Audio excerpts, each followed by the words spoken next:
Bonjour tout le monde, nous allons aujourd'hui vous présenter le démontage d'un moteur d'une TM Racing 250 FI 2018 en partant du bloc sur l'établi jusqu'au cylindre. La première étape consiste à vidanger le bloc moteur à l'aide des deux bouchons de vidange situés en dessous de celui-ci. Il est recommandé de changer régulièrement les deux joints aluminium afin d'éviter le suintement d'huile. Nous allons ensuite retirer les périphériques du moteur en commençant par le sélecteur, puis le pignon, et ensuite la plaque anti-encastrement du récepteur d'embrayage, l'entretoise du récepteur, la tige d'embrayage et pour finir le kick.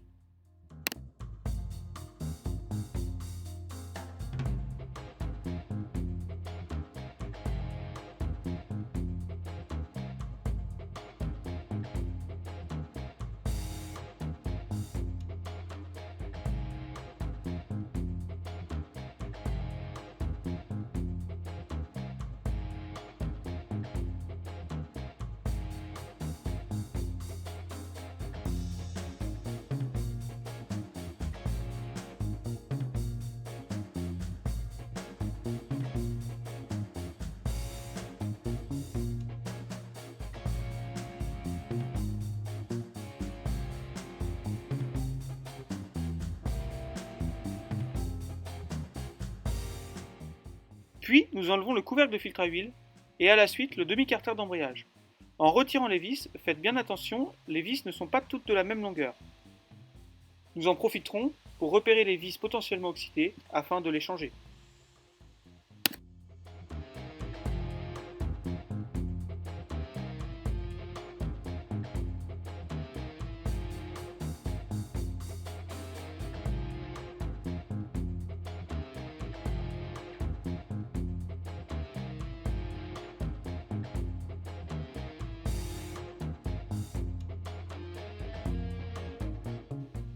Retirez ensuite le couvercle puis le filtre à huile. Vient ensuite le demi-carter d'embrayage qu'il faut retirer en faisant attention de bien tirer dans l'alignement. Il peut arriver qu'il soit légèrement collé.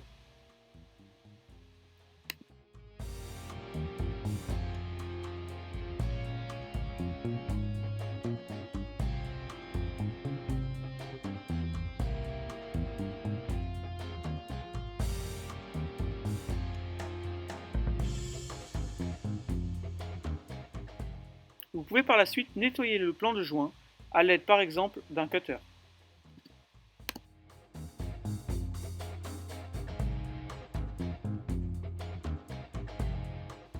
Dévissez le plateau d'embrayage à l'aide d'une clé hexagonale 8 mm.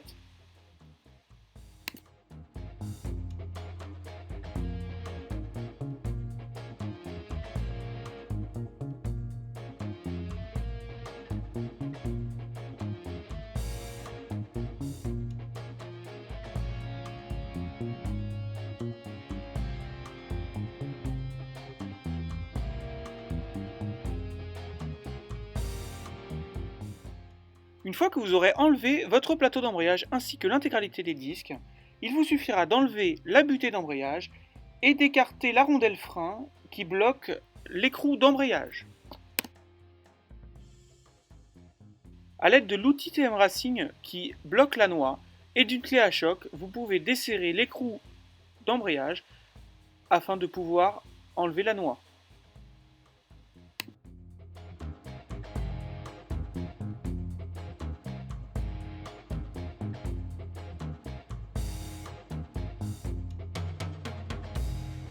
Il vous suffira ensuite de retirer la noix et la cloche d'embrayage qui ne sont plus solidaires du moteur.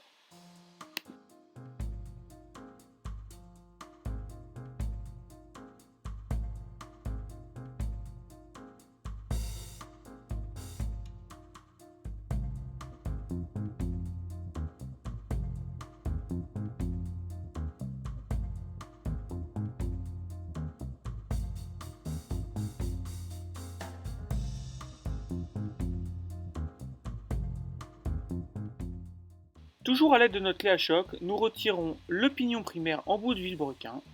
Attention à la rondelle. Si nécessaire, Vous pouvez utiliser un arrache 3 broches ou 2 broches afin d'extraire ce pignon.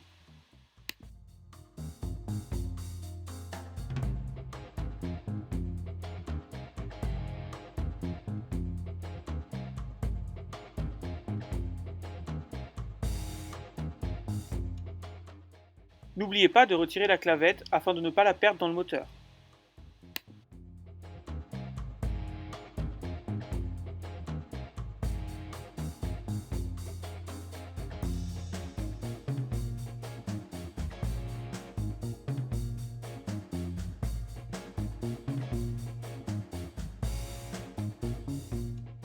Nous allons désormais enlever le couvercle d'allumage en prenant les mêmes précautions que pour le couvercle d'embrayage.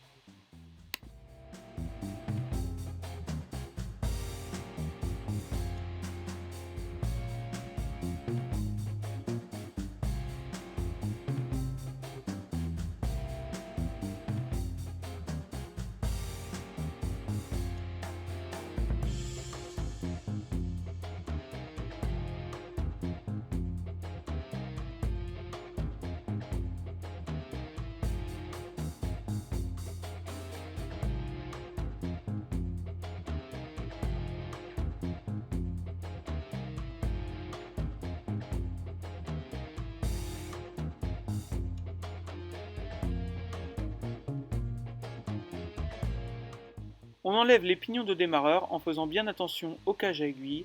A noter qu'il y a 2 cages à aiguilles sur le premier pignon et une seule sur le deuxième.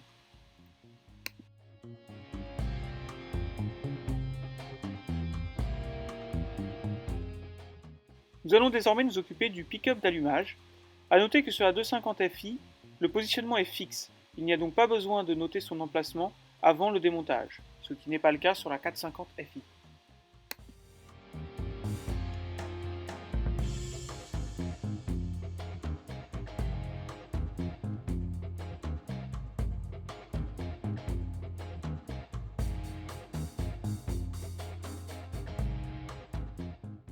Nous démontons désormais le rotor d'allumage à l'aide de notre clé à choc.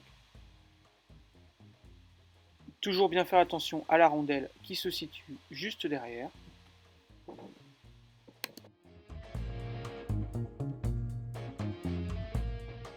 Puis nous allons extraire le rotor d'allumage à l'aide de l'extracteur fourni par TM Racing.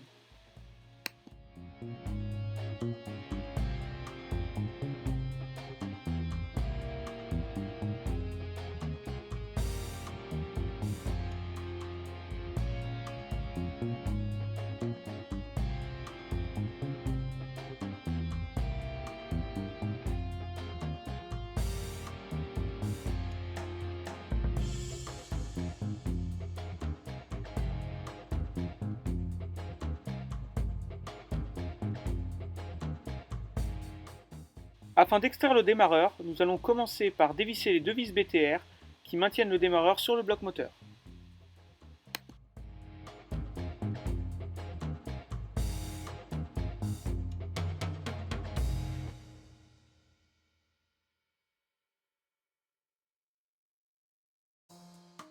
Retirez la vis de maintien de bague de démarreur. Derrière cette vis, il y a une rondelle qu'il ne faut pas oublier d'enlever tout de suite ou par la suite.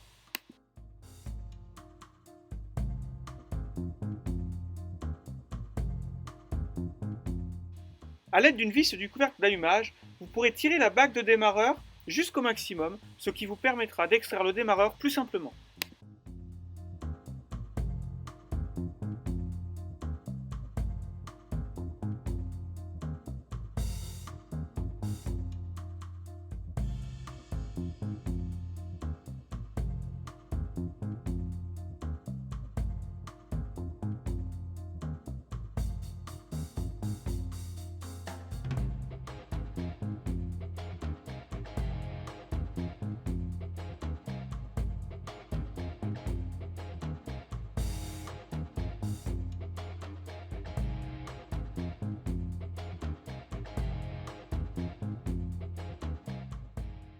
Nous allons désormais démonter le couvre-culasse à l'aide d'une clé BTR.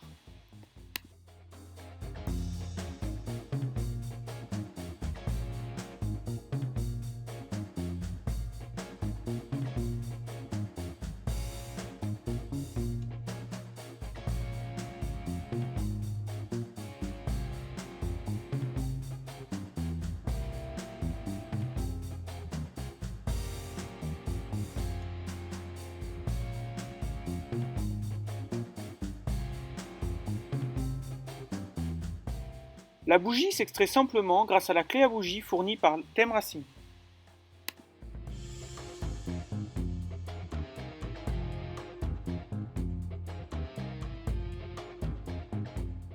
Lors d'un entretien moteur, il est toujours conseillé de changer votre bougie.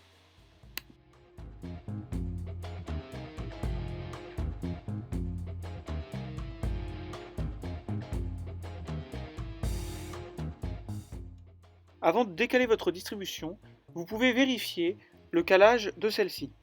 A l'aide d'une tige, trouvez votre point moraux. Ensuite, vous constaterez que les lettres A et S sont en position haute et que les repères sur les pignons d'arbre à cames se trouvent alignés au plan de joint. Lors du remontage, nous trouverons le point moraux de manière plus précise à l'aide d'un comparateur.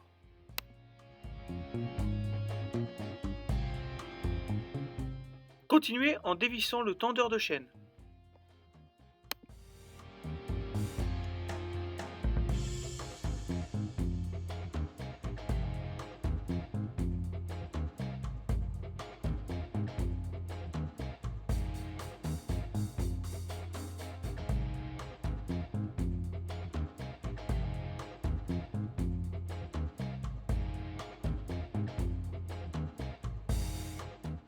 Puis retirez les paliers d'arbre à cames.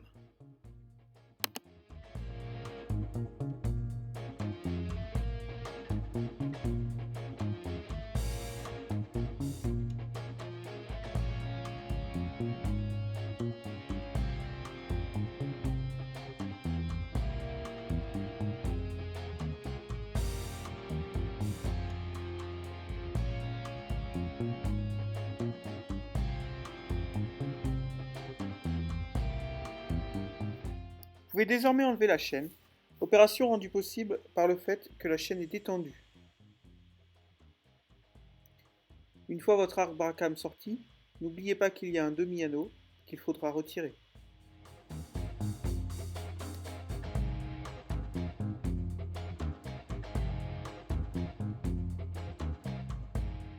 Vous pouvez vérifier l'état de vos cames, il ne doit pas y avoir de rayures ou d'usure anormale. Une usure anormale ou rayure pourrait être engendrée par une mauvaise lubrification, soit un mauvais choix d'huile ou une pompe à huile défectueuse.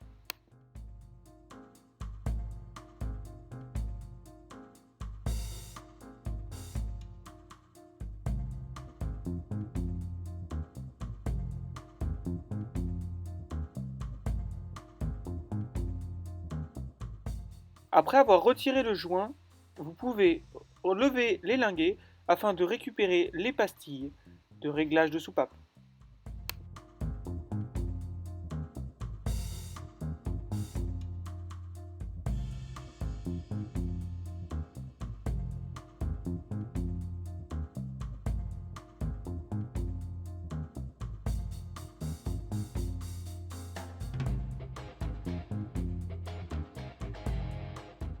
La culasse est serrée à l'aide de 6 vis, 2 petites ainsi que 4 plus conséquentes. N'oubliez pas que lors du remontage, ces vis doivent absolument être serrées au couple.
Vous pouvez désormais enlever votre culasse.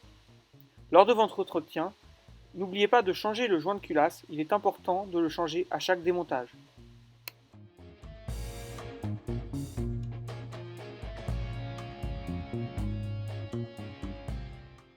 pouvez enlever le patin mobile et profitez-en pour vérifier également qu'il n'a pas d'usure anormale. Puis le cylindre viendra simplement vérifier également l'état de celui-ci afin de s'assurer qu'il n'y ait pas de corps étranger qui soit rentré dans le moteur. Si votre cylindre est rayé ou s'il y a eu presserrage, il faudra alors passer par un Nicasile.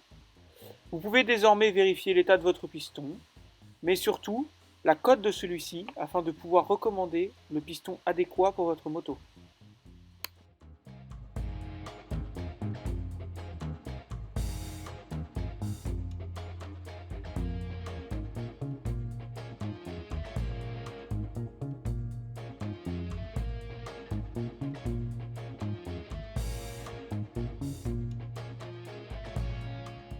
Il s'agit sur cette moto d'un piston 76-95. Il existe des pistons 76-95, 76-96 ou 76-97, suivant l'alésage du cylindre. Nous ferons dans une prochaine vidéo le bas moteur ainsi que le remontage de ce moteur. A bientôt!